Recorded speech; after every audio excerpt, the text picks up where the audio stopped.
Hi everyone, welcome back to my YouTube channel once again. My name is Judith, a registered nurse and a medical virtual assistant.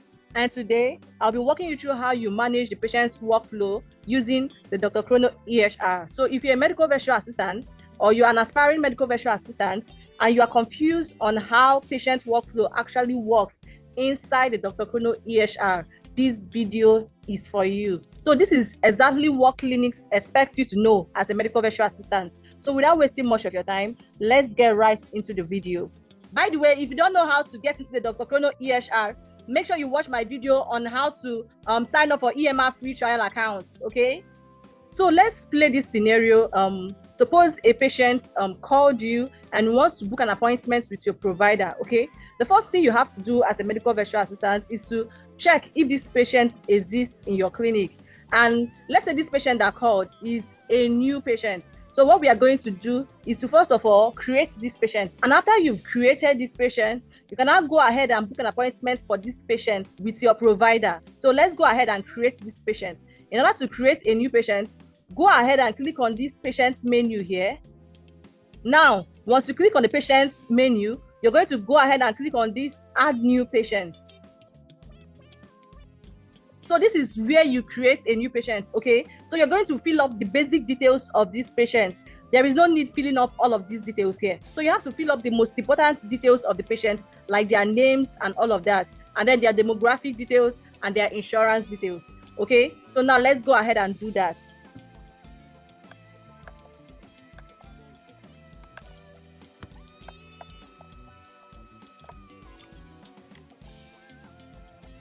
So now let's go ahead and fill up the patient's demographic details.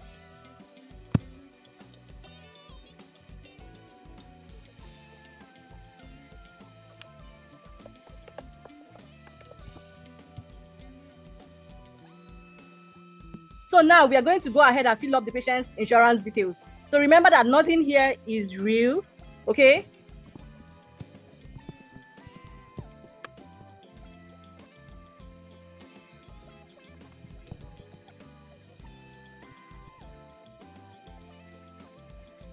So once you are done with adding all of the patient's basic details, you just go ahead and click on save. And once you click on save, you will see that the patient's profile has been created, okay? So now let's go ahead and book an appointment for this patient that has been created in our clinic.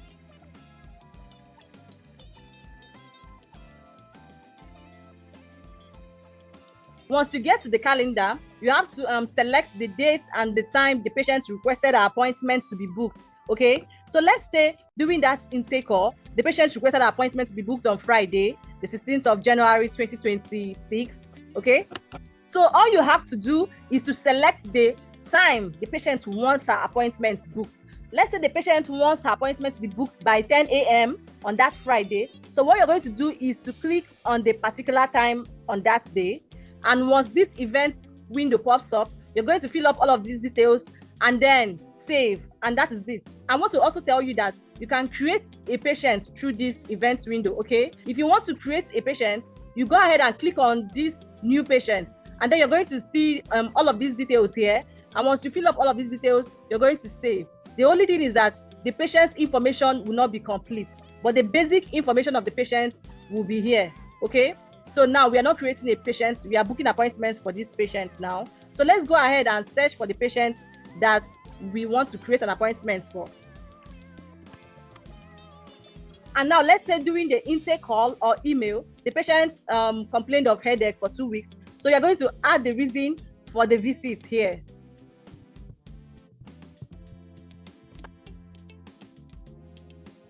And now you're going to make sure that the date and the time is correct, okay? So let's do that. So these consent forms depends on your clinic actually. Okay, now you're going to select the type of visits, okay?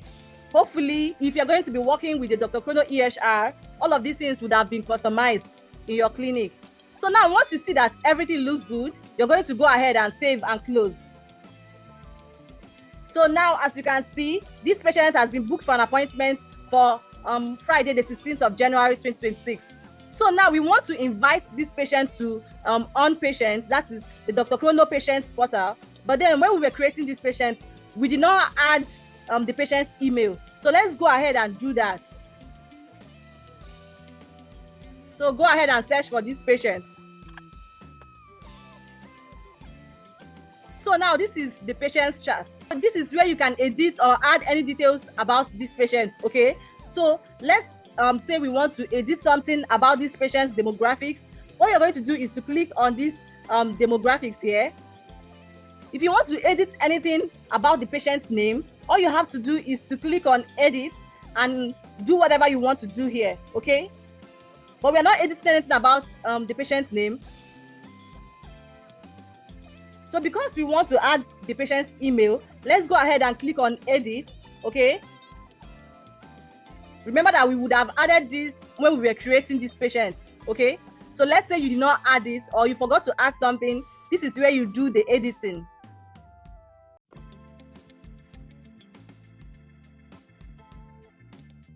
Okay, now that we have added the patient's email, let's go ahead and invite this patient to the patient's portal. So what you have to do is to click on this on patient here. And now, once you click on this, you're going to click on enable patient access. So you click on invite via email. And as you can see, the patient has been sent an email to sign in for the DrChrono patient's portal, okay? So now, as you can see, this on patient is showing pending. But then once the patient signs in for the patient's portal, you're going to see that it's going to be showing enabled. So now let's say you want to revoke this patient's access. Let's say something happens and you want to revoke the patient's access to the patient's portal. All you have to do is to click here again. And once you click here, you're going to see revoke invite. And then the patient will not be able to access their patient's portal again, okay? So now, let's go ahead and access the email for the patient's portal and sign into the patient's portal to know what it looks like. So as you can see, we received the email for the on-patient's invite. So let's click on it. And so the patient is going to click on sign up. So it's very important to know this so that you can be able to guide a patient into signing up for their patient's portal. So let's go ahead and click on sign up. And as you can see, this is what the patient is going to see once you send them that email. They are going to input their first name, their last name, and their email, just like you used in creating these patients, okay? Let's do that.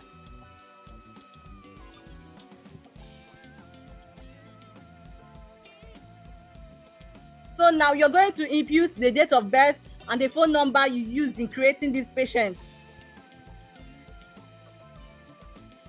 So now, as you can see, once the patient logs into the patient's portal, they are able to view their upcoming appointments. They are also able to book an appointment only if they are granted access to do that from the provider's portal. They are also able to see their doctors or know their care team and as well send a message to them.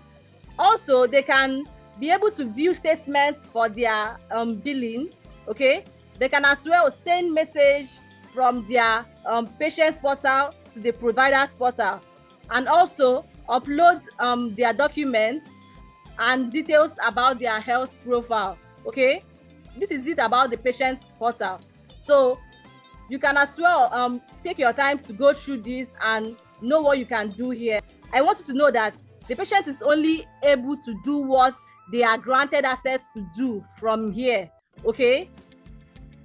So now there's something I want to also tell you. So let's click on this patient.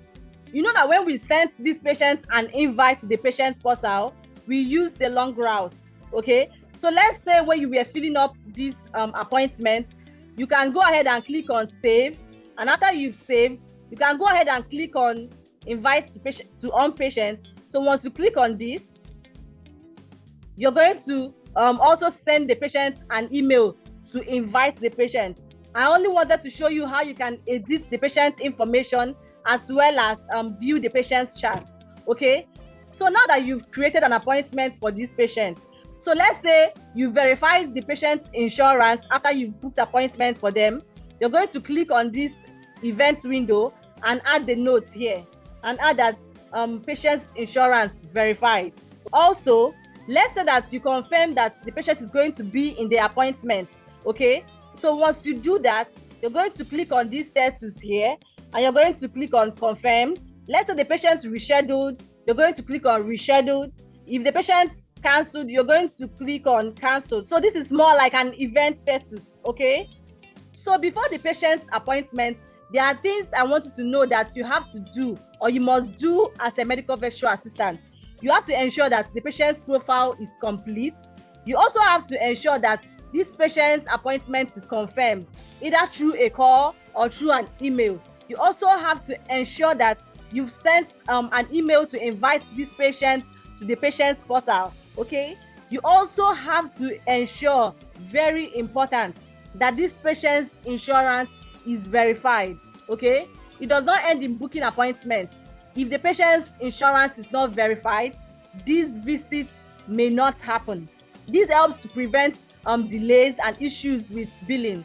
Let's say you made a mistake and you want to delete this appointment and you want to rebook it. All you have to do is to click on it and you click on delete.